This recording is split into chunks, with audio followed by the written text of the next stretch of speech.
Bismillahirrahmanirrahim. Assalamualaikum warahmatullahi wabarakatuh. Alhamdulillah, wassalatu wassalamu ala rasulillah, ma ba'd. Puji syukur kehadirat Allah subhanahu wa ta'ala atas limpahan segala nikmat yang tiada terhingga. Dan alhamdulillah, sekarang kita berada di tanggal 6, salah satu dari bulan haram, yakni bulan Zulqa'dah tahun 1445 Hijriah. Dan kita di bulan ini menyaksikan sebagian saudara-saudari kita yang Allah berikan kesempatan untuk menjadi duyufur rahman, tamu Allah subhanahu wa ta'ala, bersiap-siap untuk menuju ke Baitullah. Adapun bagi kita yang belum diizinkan di tahun ini, mungkin masih di daftar tunggu, maka ada satu ibadah yang perlu kita amalkan di bulan Zulhijjah, yakni ibadah kurban. Dan kami menghimbau agar segera mendaftar, dan alhamdulillah di masjid kita ini ada pelaksanaan ibadah kurban sebagaimana yang kita lihat di papan pengumuman. Maka segeralah kita mendaftar agar nanti mudah untuk proses bagi panitia di dalam pembelian hewan kurbannya. Salawat beriringkan salam kepada Nabi kita tercinta, Nabi Muhammad sallallahu alaihi wasallam. Bapak-bapak, ibu-ibu yang semoga diberkahi dan dirahmati oleh Allah subhanahu wa ta'ala, melanjutkan pelajaran kita di Kitabul Jami', bagian akhir dari Bulughul Maram yang disusun oleh Al-Hafiz Ibnu Hajar Al-Asqalani rahimahullah ta'ala.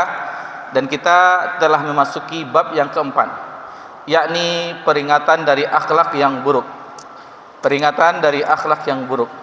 Alhamdulillah, sebelumnya kita telah mempelajari hadis pertama, yaitu peringatan dari bahaya penyakit hasad, iri, dengki. Dan di kesempatan ini insyaallah kita memasuki hadis yang kedua, yaitu hadis yang berbicara tentang keutamaan orang yang menahan diri ketika marah. Keutamaan orang yang menahan diri ketika marah. Hadis tersebut berbunyi, An Abi Hurairah radhiyallahu anhu, dari Abu Hurairah, semoga Allah meridainya, anna Rasulullah sallallahu alaihi wasallam qala, bahwasanya Rasulullah sallallahu alaihi wasallam bersabda, laisa syadidu bisur'ah. Di sini disebutkan oleh Nabi SAW, bukanlah orang yang kuat orang yang selalu menang dalam bergulat. Innamas syadidul ladzi yamliku nafsahu indal ghadab. Adapun orang yang kuat sebenarnya adalah orang yang sanggup menahan dirinya ketika ia sedang marah. Hadis ini muttafaqun alaih, diriwayatkan oleh Imam Bukhari dan Imam Muslim di dalam kitab sahihnya berdua. Jadi hadis ini berisikan tentang, di antara faedahnya yang bisa kita petik, bahwasanya akhlak buruk harus dijauhi. Dan di dalam hadis ini disebutkan oleh Nabi sallallahu alaihi wasallam bahwasanya akhlak yang buruk itu adalah marah. Orang yang melampiaskan kemarahannya. Sebagian kita, bapak-bapak, ibu-ibu yang semoga diberkahi dan dirahmati oleh Allah Subhanahu wa taala, bangga dengan sifat jelek tersebut, akhlak buruk tersebut. Lalu dia berbangga-bangga dengan bahwasanya dia orang yang suka marah, orang yang parabo, bangga dia, orang yang sering marah-marah. Jadi kadang-kadang dia bercerita pula dengan yang lainnya, ambo riak gadangan saya, itu padahal itu sifat yang buruk di dalam agama kita, sifat yang tercela yang harus dijauhi di dalam agama Islam.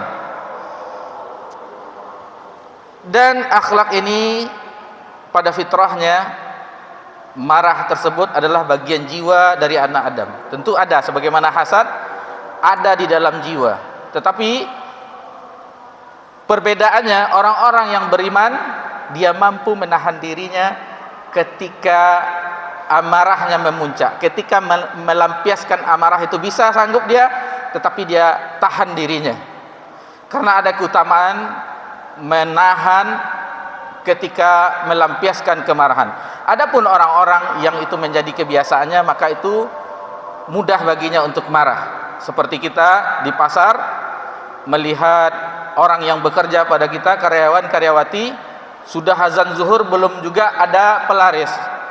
Yang karyawan yang tidak ada salah otomatis sudah menjadi lampias kemarahan. Tidak ada hubungannya. Memang orang sepi, orang tidak lewat, orang tidak masuk, apa yang mau dibuat? Jadi tidak perlu kita melampiaskan kemarahan kepada orang-orang yang bekerja kepada kita. Dan akhlak yang disebutkan tadi merupakan akhlak yang mulia yang bisa menahan dirinya ketika marah.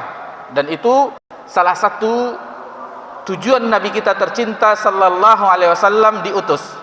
Sebagaimana di hadis yang lain disebutkan, innama bu'itsu liutammima makarimal akhlak. Sesungguhnya aku diutus untuk menyempurnakan akhlak yang mulia. Jadi pada dasarnya ada sifat itu pada kita, tetapi orang yang ingin berusaha, disitulah letaknya, berusaha ingin merubah dirinya, itulah yang mendapatkan kemuliaan, sebagaimana disebutkan di hadis, innama bu'itsu liutammima makarimal akhlak. Bapak-bapak, ibu-ibu, semoga diberkahi dan dirahmati oleh Allah Subhanahu wa taala. Di hadis yang lain disebutkan keutamaannya, ana za'imu baitin fi alal jannah. Nabi menyebutkan, aku menjamin surga yang tinggi, yang paling tinggi di akhirat kelak, liman hassana khuluq, bagi yang memperindah akhlaknya. Ini diantara keutamaan orang yang merubah sifatnya, orang yang merubah perangainya. Karena disebutkan oleh orang-orang tua kita, wajah bantua yang tak bisa dirubah, kulikai, parangai, kelakuan itu bisa dirubah dengan dilatih, sembari berdoa kepada Allah Subhanahu wa taala. Kemudian yang bisa kita bahas di kesempatan yang singkat ini yaitu beberapa keutamaan bagi orang yang meredam amarahnya. Kita tidak menyebutkan semuanya, ada beberapa poin yang kita sampaikan di kesempatan siang yang berbahagia ini. Yang pertama yaitu di dalam firman Allah Subhanahu wa taala dalam surah Ali Imran ayat 133 sampai ayat 134, di mana di ayat ini Allah Subhanahu wa taala menjanjikan surga bagi orang-orang yang bertakwa dan yang memiliki sifat-sifat sebagaimana bunyi ayat tersebut, wasari'u ila maghfiratin min rabbikum wa jannatin arduhas samawati wal ard, dan bersegeralah kamu menggapai ampunan Rabbmu, Tuhanmu, dan kepada surga yang luasnya seluas langit dan bumi, uiddat lil muttaqin, yang disediakan bagi orang-orang yang bertakwa. Siapa mereka yang disebutkan di ayat ini dalam surah Ali Imran ayat 133 sampai 134? Alladzina yunfikuna fis sarra'i wad dharra, yaitu orang-orang yang mempunyai sifat yang menafkahkan, menginfakkan hartanya baik di waktu lapang maupun di waktu sempit. Apapun keadaannya dia berusaha untuk menginfakkan hartanya. Kemudian wal kadhiminal ghaiz. Ini dia yang mencakup di dalam pembahasan kita. Dan orang-orang yang menahan amarahnya. Orang-orang yang menahan amarahnya, wal afina anin nas, dan memaafkan manusia. Wallahu yuhibbul muhsinin. Dan di akhir ayat ini Allah menyebutkan bahwasanya Dia tabaraka wa taala menyukai, mencintai orang-orang yang berbuat kebajikan. Bapak-bapak, ibu-ibu yang semoga diberkahi oleh Allah Subhanahu wa taala, di dalam ayat ini disebutkan bahwasanya surga uiddat lil muttaqin yang disediakan bagi orang-orang yang bertakwa itu memiliki 3 sifat di ayat ini. Yang pertama yaitu yang menginfakkan hartanya baik itu dalam keadaan lapang dan dalam keadaan sempit. Kemudian yaitu wal kadhiminal ghaiz, orang yang menahan amarahnya.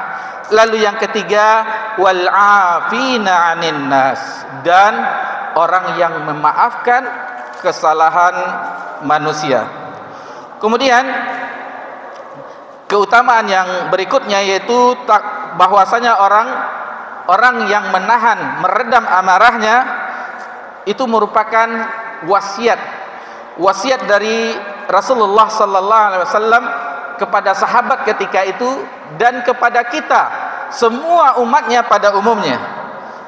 Jadi hadisnya ketika itu ada seseorang yang meminta wasiat kepada Nabi SAW, mendatangi Nabi SAW, lalu dia berkata, "Ausini ya Rasulullah, berilah aku wasiat." Lalu Nabi SAW memberikan wasiat, qal la taghdab, kata Nabi, jangan marah, la taghdab. Faradda mirara, Nabi mengucapkannya, orang itu bertanya berulang kali dan Nabi tetap menjawab dengan la taghdab, jangan marah, jangan marah. Itu wasiat Nabi sallallahu alaihi wasallam kepada orang yang bertanya menginginkan nasihat kebaikan. Lalu orang yang meredam amarahnya, keutamaan berikutnya yaitu dijanjikan dengan bidadari yang diinginkan. Nabi sallallahu alaihi wasallam bersabda, "Man kadzama ghaidha wa huwa yaqdir." Barang siapa yang meredam amarahnya, barang siapa yang meredam amarahnya wa huwa yaqdir, padahal dia mampu untuk melampiaskannya, melakukannya, ala yunafidahu da'ahu Allah ala ru'usil khalaiq. Jadi bahwasanya nanti Allah akan memanggil dia pada hari kiamat di hadapan seluruh manusia, hatta yukhayyirahu fi ayyil hururi sya, sampai dia dipersilahkan untuk memilih bidadari mana yang ia sukai.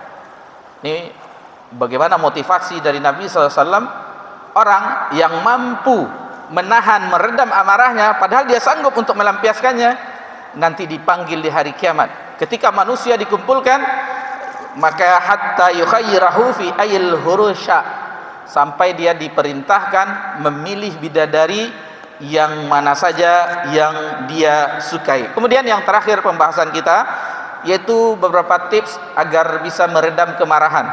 Yang pertama, bertawuz kepada Allah Subhanahu wa taala, yaitu berlindung kepada Allah Subhanahu wa taala dengan mengucapkan a'udzubillahi minasyaitonir rajim.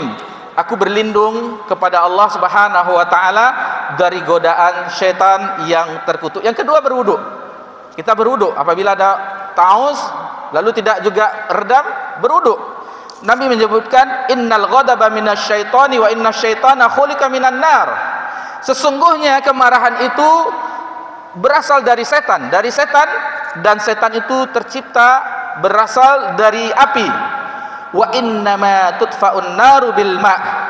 Maka jika seorang dari kamu marah, maka padamkanlah api tersebut dengan air. Fa iza ghadiba ahadakum falyatawadda. Jadi hendaklah dia berwudu. Jadi air wudu itu akan meredam kemarahan. Lalu yang ketiga, jika dia sedang berdiri hendaknya dia duduk. Dan seandainya duduk masih marah, dia berbaringlah. Karena kalau kita berdiri, kesempatan untuk mengambil senjata tajam misalnya, mengambil sesuatu yang untuk dilemparkan itu gampang. Tapi kalau sudah duduk masih juga berbaring. Kalau sudah berbaring kan otomatis gerakan kita sudah terkunci. Lalu yang keempat yaitu agar kita terhindar dari marah, bisa meredam kemarahan kita, yaitu diam ketika marah. Jangan keluarkan satu huruf pun dari lisan kita. Diam kita. Nabi sallallahu alaihi wasallam bersabda, "Idza ghadiba ahadakum falyaskut." Jika salah seorang dari kamu sedang marah, maka hendaknya dia diam. Jadi masih banyak tentang apa, yang terakhir kita ringkas saja karena waktu yang terlalu pendek. Yang kelima yaitu kita dengan mengingat-ingat ayat-ayat Allah Subhanahu wa taala dan hadis-hadis Nabi SAW yang telah kita sampaikan tadi keutamaannya. Bagaimana keutamaan ayat-ayat keutamaan tentang orang yang bisa meredam kemarahannya. Dan Nabi sallallahu alaihi wasallam juga menyebutkan yang tadi bahwasanya ada seseorang yang datang kepada Nabi sallallahu alaihi wasallam, "Ya Rasulullah, dullani ala amalin yudkhilul jannah." Di riwayat yang lain, "Wahai Rasulullah, tunjukkanlah kepadaku suatu amalan yang bisa memasukkanku ke dalam surga."